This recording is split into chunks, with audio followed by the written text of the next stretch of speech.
call me a god. They call me a god. Let's go. I'm about to go off like a weapon. Got a filled up engine.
Well, that was a bit of a long drive.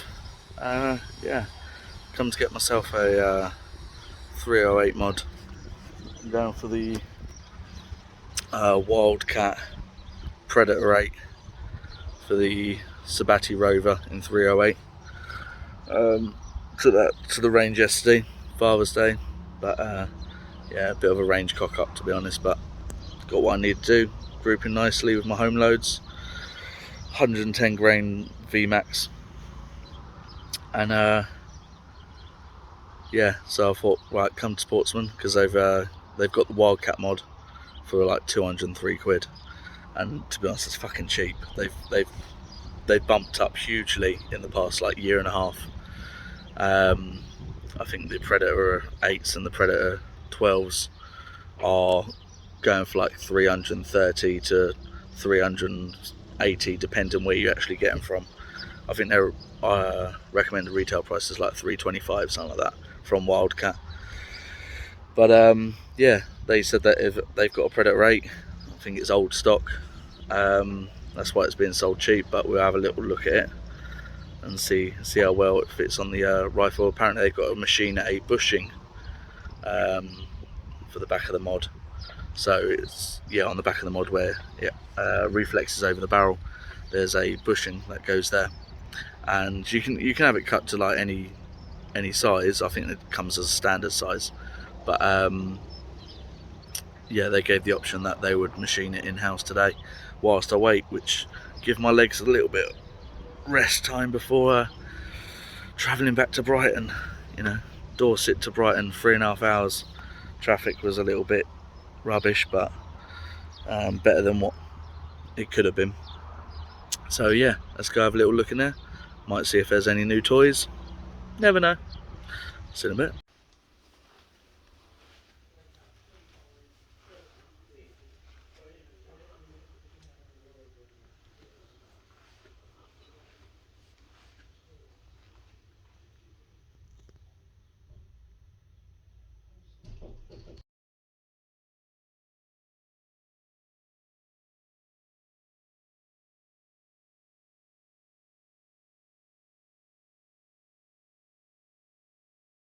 The mod was good. Yeah, it was old stock basically, because new regulations or something is requiring all suppressors to be, or moderators, silencers, whatever you want to call them, to all be serialized.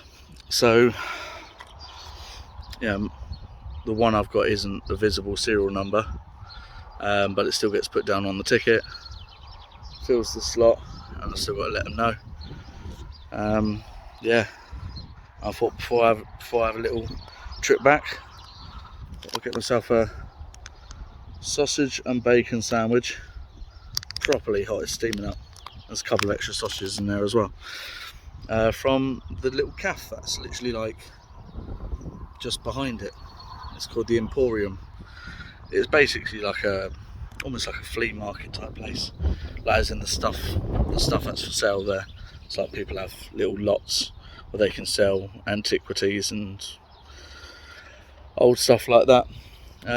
Did have a little look for a cane, but nothing of interest as such. So quick boil the toilet, buy the sandwich. A little bit expensive. It was like £5 for the £6.50, because I'm assuming they charged me for taking it away, because she added £1.25. But to be honest, I can't be asked to go to a McDonald's or KFC or Burger King, and plus I'll eat way too much. So I've munched that on the way back, and yeah, no, the mod sits really nicely. He machined it, the little back plug. He machined that whilst I was waiting. I just had a little look around, and yeah, he put it on the lathe and cut the hole out. Well, opened up the hole so it fits literally like half a mil around the barrel. Apparently that's so that if you knock it, it doesn't basically screw up the threads, or knock it off center, so it's still where it needs to be. If it's like, let's say if your suppressors come a little bit loose and then you knock it, it's not gonna disturb it too much. Yeah, fits nicely, fits literally perfectly in my case now. There's no wobble around in there. Doesn't add actually too much weight to the front of the barrel. Sits nicely, looks nice. You'll see the pictures, they'll be on my Instagram or in the video. Yeah, other than that, have a quick cigarette, have some food, have a drink, and then it says it's going to take me 2 hours and 45 minutes to get back, which is probably more like another 3 hours and 15 minutes when I hit traffic, because of the school run is in about an hour and a half, 2 hours, so I'll probably hit the school run closer to Brighton. But yeah, well, I'll hopefully get it out on the range and make sure it gets still on 0, and that's going to knock it off a little bit for a little bit of extra weight on the barrel. But I tell you what, I looked at the CZ's tracker, I think it is, the one that's like it's a 223 bolt action, M-lock front. It's got a sliding stock, like almost like MP5 style stock. Really nice actually. It's very tempting to ask my FEO if I can have a variation for another 223 and move my 1500 mainly into target shooting with the occasional varmint shooting, and then get that as a 223 with a reflex mod on it, because that would look amazing, and it would be so light as well. And 223 caliber, that's good enough for most things. So yeah, right, let's get back in the car, and let's get going.